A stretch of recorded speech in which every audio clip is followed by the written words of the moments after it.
Here's another question that was just phoned in off the air. Carla has asked, please explain Hebrews chapter 10, and she focuses in on verse 31. Hebrews 10:31.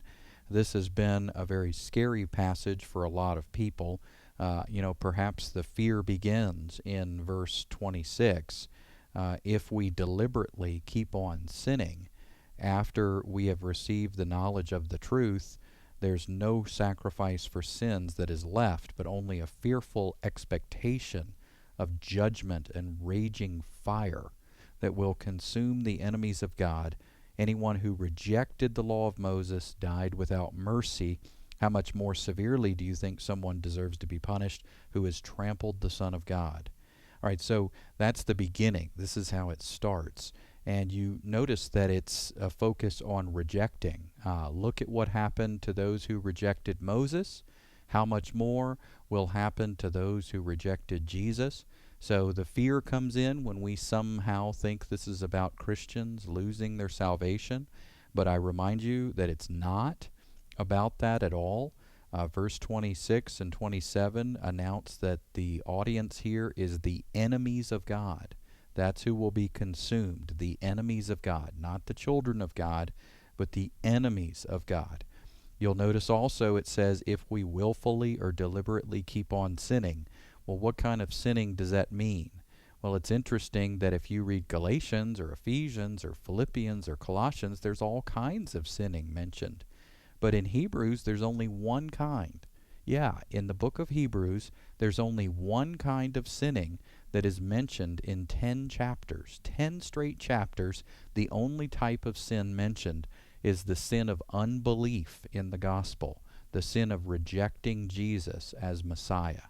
And so, this is what the book of Hebrews describes as an evil, unbelieving heart. And today, if you hear his voice, don't harden your heart. Respond to the gospel. This is the begging and the pleading that we find in the book of Hebrews, as this author is trying to persuade his Jewish audience to put their trust in Jesus for salvation. And so his point is, if we deliberately, if we willfully keep on unbelieving, if we keep on rejecting the gospel, there's no sacrifice left. Why? Because we're rejecting the one and only sacrifice. We are rejecting the one and only sacrifice of Jesus Christ, and we are not going to find any answers in that temple. In that Jewish temple, there are only dead works taking place, and there is no forgiveness to be found in that temple anymore. The only forgiveness is found in the blood of Jesus himself. So that's why he goes on and talks about, hey, remember what happened? Remember in the Old Testament when people rejected Moses? How much more do people deserve punishment when they reject Jesus? Now, you said specifically verse 30, and so I'm going to address that, actually 30 and 31. For we know him who said, it is mine to avenge, I will repay, the Lord will judge his people. It is a dreadful thing to fall into the hands of the living God.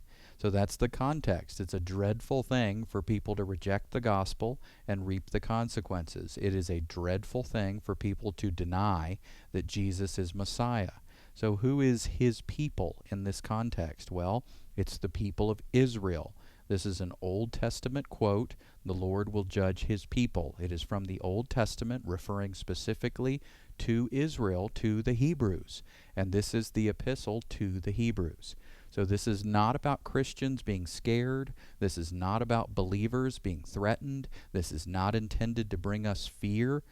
In fact, what we see is at the very end of this same chapter, the writer says, but we do not belong to those who shrink back and are destroyed, but instead we are those who have faith and are saved.